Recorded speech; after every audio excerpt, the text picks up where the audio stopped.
Terima kasih pemirsa, Anda kembali menyaksikan Kominfo Newsroom. Pemirsa, pesawat Super Hercules C-130J30 ketiga pesanan Indonesia telah tiba di Lanut Halim Perdana Kusuma, Jakarta Timur. Pesawat Trayek TNI Angkatan Udara tersebut digunakan untuk memperkuat pertahanan di Indonesia. Kepala Pusat Alat Peralatan Pertahanan Badan Sarana Pertahanan Kementerian Pertahanan, Marsma TNI Yusran Lubis menyambut kedatangan pesawat ketiga C-130J Super Hercules produksi Lockheed Martin Amerika Serikat. Pesawat angkut berat tersebut tiba di Lanut Halim Perdana Kusuma disambut dengan tradisi water salute dan pengalungan selempang batik kepada 4 kru pesawat C-130J. Sebelumnya pesawat pertama dan kedua telah diresmikan oleh Presiden Republik Indonesia Joko Widodo dan Menteri Pertahanan Republik Indonesia Prabowo Subianto diserahkan kepada Kepala Staf Angkatan Udara beberapa waktu yang lalu. Kedatangan pesawat C-130J Super Hercules A1343 ini juga merupakan bukti dari komitmen Menteri Pertahanan Prabowo Subianto untuk meningkatkan kekuatan alutsista TNI dan pengadaan alutsista dalam jangka waktu 25 tahun ke depan. Pesawat Trayek TNI Angkatan Udara itu diserahkan oleh Menteri Pertahanan Republik Indonesia Prabowo Subianto secara simbolik dengan membuka tirai merah putih yang diletakkan ke pesawat dan menyiram air kembang ke moncong pesawat.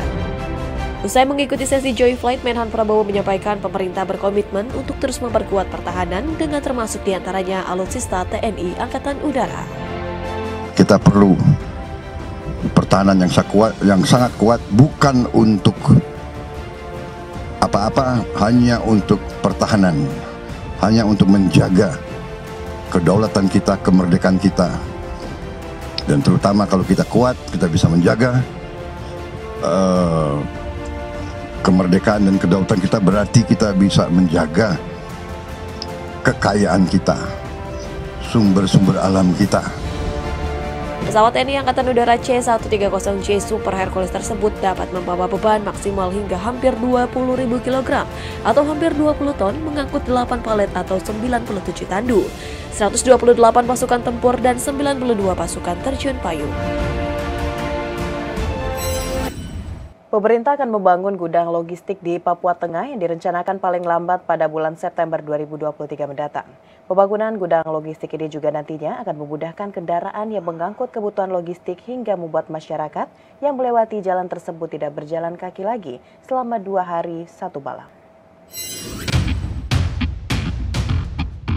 Menko PMK Muhadjir Effendi mengatakan pemerintah akan membangun gudang logistik di Papua Tengah yang rencananya mulai dibangun paling lambat pada bulan September 2023 mendatang. Untuk sementara itu, pemerintah akan memanfaatkan bangunan yang sudah ada menunggu lumbung pangan tersebut dibangun dan bisa digunakan. September memang paling lambat. Udah itu kemungkinan tidak perlu membangun secara khusus karena di sana sudah ada tempat yang nanti bisa dimanfaatkan. Termasuk ada calon rumah sakit yang masih belum difungsikan, itu nanti bisa dipakai untuk menyimpan pangan dulu sebentar. Muhadjir menuturkan pembangunan logistik itu juga nantinya akan dibangun di distrik Agandugume sejalan dengan pembangunan jalan dari distrik Sinak ke Agandugume yang diharapkan dapat memudahkan kendaraan yang mengangkut kebutuhan pemerintah, juga masyarakat Papua Tengah yang melewati jalan tersebut agar tidak perlu berjalan kaki lagi selama 2 hari 1 malam. Semua proses terus dilakukan terutama dalam penanganan jangka pendek, sedangkan untuk jangka menengah maupun jangka panjang akan dibahas melalui rapat terbatas dengan Bapak Presiden, baru kemudian dikoordinasikan dengan kementerian lembaga terkait. Kemudian untuk jangka menengah itu akan disiapkan lumbung pangan permanen di Agandugume dan juga akan di sana juga akan ditangani pembangunan jalan dari Sinak ke Agandugume sehingga memungkinkan kendaraan paling tidak roda 2 itu bisa mulus dari Sinak ke Agandugume sehingga supply barang nanti tidak harus semuanya diangkut dengan jalan kaki itu oleh penduduk setempat, tapi bisa dengan kendaraan syukur-syukur roda 4 ringan nanti bisa kalau bisa lewat ini. Karena itu juga menjadi rencana kita untuk jangka menengah. Sedangkan untuk rencana jangka panjang, penguatan infrastruktur komunikasi dengan pembangunan base transceiver station menjadi salah satu yang prioritas, sehingga informasi lebih cepat tersampaikan. Selain itu, perlunya penguatan aspek keterlibatan masyarakat sekitar dalam rangka membangun keterikatan sosial yang lebih baik. Lebih lanjut, Muhajir juga mengungkapkan saat ini persoalan kekeringan yang melanda 3 distrik di Kabupaten Puncak, Papua Tengah, yakni Agan Dugume, Lembawi, dan Oneri, sudah teratasi dan suplai logistik ke 3 distrik tersebut yang sebelumnya terkendala sulitnya medan juga sudah lancar. Kendati demikian, Muhajir menyampaikan 3 distrik tersebut masih dilanda musim kemarau. Namun, ia juga memastikan pemerintah akan terus menyuplai kebutuhan pangan untuk 3 bulan ke depan. Sementara itu, pemirsa, Menko PMK Muhajir Effendi menyampaikan pihaknya akan berkoordinasi dengan Kementerian Pertanian dan berbagai perguruan tinggi untuk mencari varietas umbi-umbian yang tahan dengan kondisi ekstrim yang terjadi di Papua Tengah.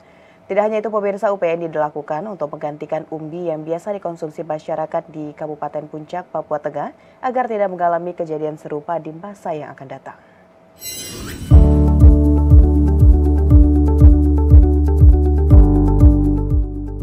Pemerintah terus berupaya memenuhi kebutuhan masyarakat Papua, khususnya wilayah yang mengalami kelaparan akibat gagal panen dengan mencari varietas umbi-umbian yang tahan dengan kondisi ekstrem agar bisa dikonsumsi.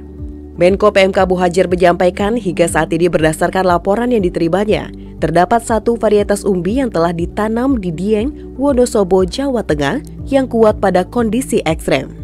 Varietas ini pun nantinya akan dicoba ditanam di tanah Papua untuk menggantikan umbi yang biasa dikonsumsi masyarakat di Kabupaten Puncak saat terjadi kondisi ekstrem serupa di masa yang akan mendatang. Kemudian juga pembangunan sentra-sentra produksi pangan yang ini nanti akan kita koordinasikan dengan Kementerian Pertanian dan beberapa perguruan tinggi yang sudah menawarkan diri untuk bergabung untuk mencari varietas ya, atau jenis tanaman umbi-umbian terutama yang menjadi makanan pokok di penduduk ini yang tahan terhadap perubahan cuaca yang anomali tadi. Karena sebagaimana rekan-rekan ketahui bahwa ini sebetulnya selalu terjadi. Pada bulan Mei sampai Juli itu ada hujan es, kemudian diikuti dengan embun salju yang itu membuat umbi-umbian di sana busuk.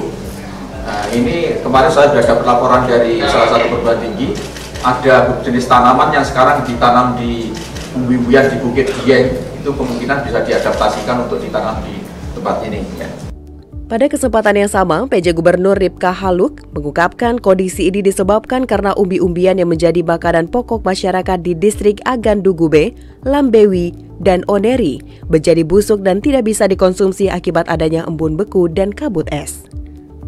Kejadian ini juga membuat masyarakat di 3 distrik tersebut terpaksa untuk membakar umbi-umbian yang telah busuk dan mengakibatkan 1 warga di Papua Tengah meninggal dunia akibat diare karena kelaparan. Papua sesuai dengan data lapangan di Agan Dugume itu ada 6 kematian, yang 5 itu karena komplikasi sakit lainnya, sedangkan yang berhubungan langsung dengan kondisi hari ini itu hanya 1 orang. Karena diare ketika dia mengkonsumsi makanan yang memang sudah membusuk. Kendati demikian, upaya penanganan kelaparan sudah mulai diatasi dengan mengirimkan bertonton makanan pokok untuk didistribusikan ke 3 distrik serta rencana pembangunan gudang logistik di distrik Agan Dugume, Kabupaten Puncak, Provinsi Papua Tengah untuk mengantisipasi terjadinya krisis pangan akibat kekeringan di wilayah tersebut. Wakil Presiden Ma'ruf Amin menekankan pondok pesantren memiliki peran untuk mencegah terjadinya polarisasi dalam masyarakat saat pemilihan umum. Wapres juga berpesan bahwa pesantren harus selalu berupaya menjaga tanah air, misalnya dengan cara ikut memberikan pemahaman kepada masyarakat agar tidak terjadi benturan dalam memilih calon pemimpin bangsa.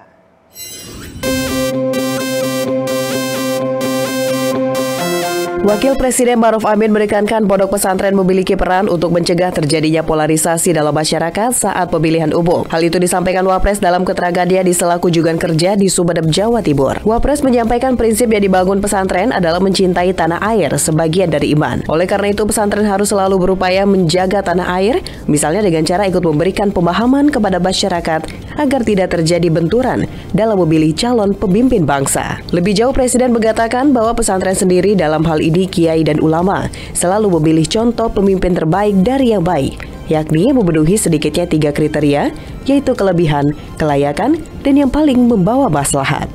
Bagaimana pesantren itu menjaga tanah air ini supaya tidak terjadi hal-hal yang benturan, tidak. Itu namanya hifdzul watan. Hifdzul watan itu menjadi salah satu prinsip di dalam kehidupan pesantren. Jadi biasanya pesantren itu justru mengarahkan masyarakat supaya tidak terjadi polarisasi, tidak terjadi pembelahan, ya. Kemudian harus, kalaupun kampanye harus santun. Nah, di dalam memilih itu sudah punya garisnya, bahwa pesantren itu harus memilih yang terbaik dari yang baik itu. Selain itu, dalam sambutannya Wapres menekankan sebagai lembaga pendidikan yang akan mencetak generasi penerus bangsa, maka Ponpes dituntut untuk memberikan pendidikan berkarakter sehingga sudah semestinya pesantren menjadi pusat peradaban Islam. Dalam Undang-Undang Nomor 18 Tahun 2019 tentang pesantren disebutkan bahwa pesantren memiliki fungsi yang meliputi pendidikan, dakwah, dan pemberdayaan masyarakat.